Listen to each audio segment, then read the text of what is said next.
متحدہ عرب امارات کے صدر شیخ محمد بن زائد ال نہیان اعلیٰ سطح کے وفد کے ہمراہ اسلام آباد پہنچ گئے۔ دورے کے دوران دو طرفہ تعلقات، خطے اور عالمی امور پر تبادلہ خیال ہوگا۔ تجارت، سرمایہ کاری، توانائی اور ترقی کو فروغ دینے پر پیش رفت متوقع۔ پاکستان پہنچنے پر متحدہ عرب امارات کا پرتپاک استقبال۔ پاک فضائیہ کے لڑاکا طیاروں نے فضائی سلامی دی اور پاکستانی حدود میں داخل ہونے پر حصار میں لیا۔ دورہ دونوں ممالک کے دیرینہ برادرانہ تعلقات کا عکاس ہے۔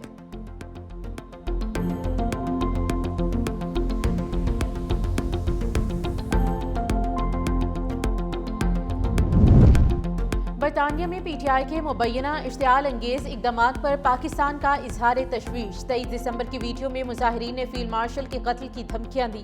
پی ٹی آئی کے سوشل میڈیا اکاؤنٹ سے ویڈیو شیئر کی گئی۔ پاکستان کا برطانیہ سے ملوث افراد کے خلاف قانونی کارروائی کا مطالبہ۔ واقعہ بین الاقوامی قوانین اور انسداد دہشت گردی کی ذمہ داریوں کے تناظر میں برطانیہ کے عزم کا امتحان ہے۔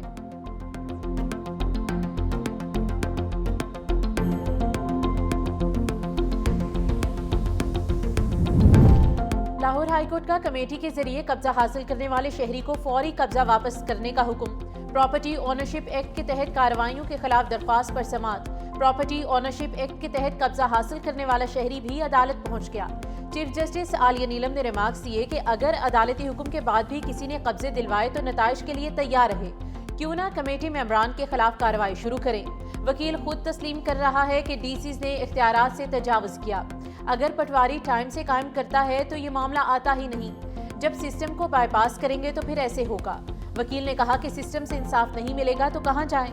چیف جسٹس نے کہا کہ اخباری خبریں لگانے کے لیے یہاں ڈائیلاگ نہ ماریں۔ چیف جسٹس نے کمیٹی قبضے کا آرڈر مس کنڈکٹ قرار دے دیا۔ پاکستان میں اقلیتیں خوشحال، بھارت میں بدحال۔ مودی سرکار نے مسلمانوں، سکھوں اور عیسائیوں پر زمین تنگ کر دی۔ کرسمس تہوار کے دوران مسیحی برادری پر ظلم و ستم کی نئی داستان رقم۔ اور ہتھ کنڈے ریاست چھتیس گڑھ میں بجرنگ دل کے کارکنان کا میگنیٹو مال پر دھاوا۔ کرسمس سجاوٹ کی توڑ پھوڑ، خریداری کے لیے آئے مسیحی افراد پر تشدد۔ بھارت میں اقلیتوں پر تشدد اور مظالم کی گونج تو پاکستان میں امن کا پیغام۔ وزیر اعظم شہباز شریف نے مسیحی برادری سے محبت کا اظہار کیا۔ فیلڈ مارشل عاصم منیر خود مسیحی بھائیوں کی خوشیوں میں شریک ہوئے۔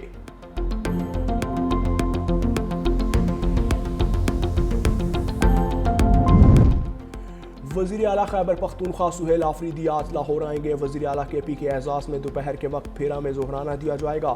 راوٹ ٹول پلازا پر سینٹرل پنجاب کی قیادت وزیر اعلیٰ کا استقبال کرے گی۔ سہیل آفریدی کے سینٹرل پنجاب تنظیم سے اہم ملاقاتیں ہوں گی۔ وزیر اعلیٰ خیبر پختونخوا پنجاب اسمبلی میں پارلیمانی پارٹی اجلاس کی صدارت کریں گے۔ آج پارلیمانی اراکین کے اعزاز میں عشائیہ بھی دیا جائے گا۔ سہیل آفریدی کی رات 8:30 بجے پریس بریفنگ بھی متوقع۔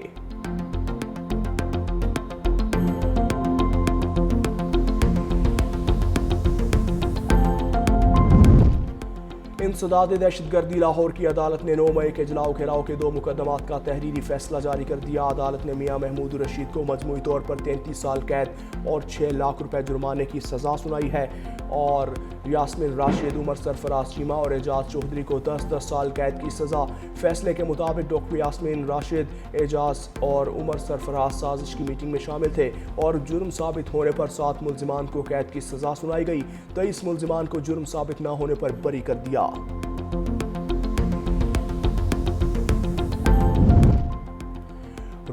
روز آئین کے ساتھ کھلواڑ نہ کیا جائے۔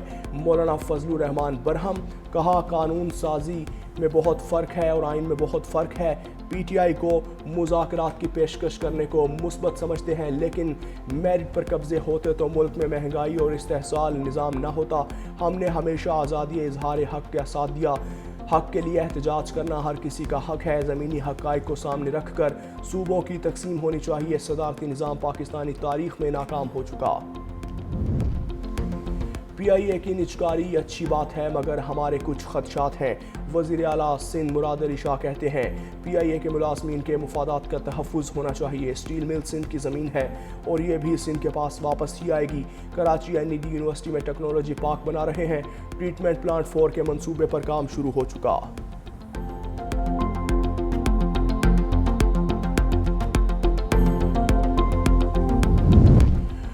دختر مشرق شہید جمہوریت بے نظیر بھٹو کی 18ویں برسی کل منائی جائے گی۔ پاکستان پیپلز پارٹی لاہور کے کارکنان کی گڑھی خدا بخش روانگی۔ لاہور ریلوے اسٹیشن پر کارکنان کی کثیر تعداد میں شرکت۔ سینئر رہنما میاں عزیز الرحمان چند نے کارکنان سے خطاب میں کہا، بے نظیر بھٹو نے جمہوریت، آئین اور عوام کے حقوق کے لیے اپنی جان کا نذرانہ پیش کیا۔ پیپلز پارٹی کے کارکن آج بھی ان کے مشن کو آگے بڑھانے کے لیے پرعزم ہیں۔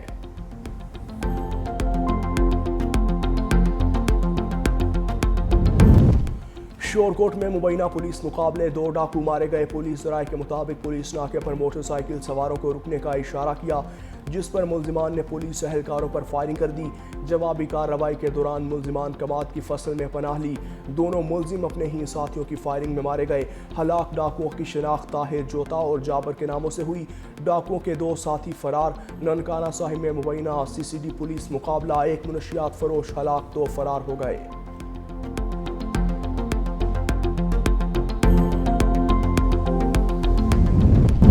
افغانستان سے تاجکستان میں سرحد پار حملے میں 3 فضائی افغانی دہشت گرد ہلاک۔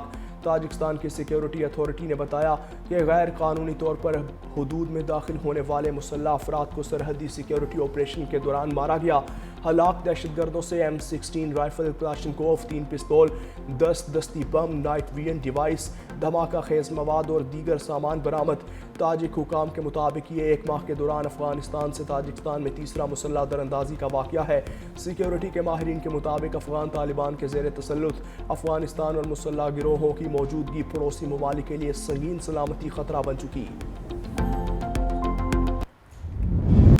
سردی نے شکنجہ کس لیا، لہ میں پارہ -10 تک گر گیا۔ کل رات -4 کوئٹہ اور دین -3 ریکارڈ۔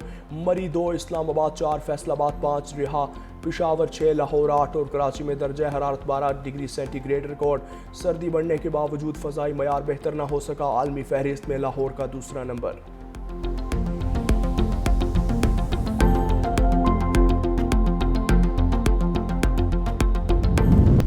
افغان طالبان نے تمام سرکاری ملازمین کی تنخواہوں کی ادائیگی تا حکم ثانی معطل کر دی۔ طالبان کی وزارت خزانہ کے ایک عہدیدار کا کہنا ہے کہ یہ حکم تمام وزارتوں اور سرکاری اداروں پر لاگو ہوتا ہے۔ طالبان حکام نے اس فیصلے کی وجہ سے متعلق تاحال کوئی سرکاری وضاحت جاری نہیں کی۔ افغانستان کو طالبان کے اقتدار میں آنے کے بعد سے شدید معاشی بحران کا سامنا ہے۔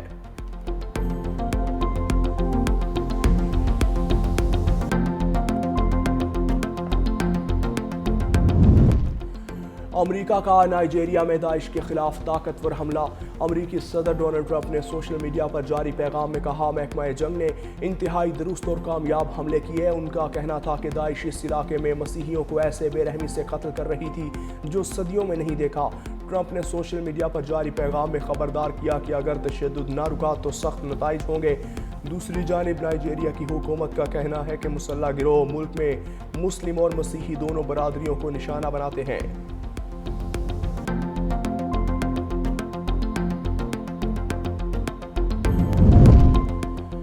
امریکی ریاست کیلیفورنیا شدید بارشوں کے باعث بدترین سیلاب کی زد میں مختلف حادثات میں 2 افراد ہلاک، گھروں میں پانی داخل، سڑکیں بھی ندی نالوں کا منظر پیش کرنے لگیں۔ کاؤنٹی میں مٹی اور ملبہ سڑکوں پر آنے سے گاڑیاں پھنس گئیں۔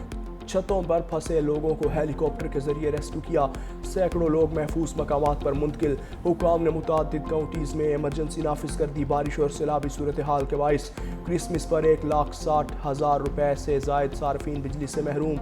حکام کی لوگوں کو گھروں میں رہنے کی ہدایت۔ محکمہ موسمیات کی لاس اینجلس سمیت مختلف علاقوں میں آئندہ 4 روز شدید بارش کی پیش گوئی۔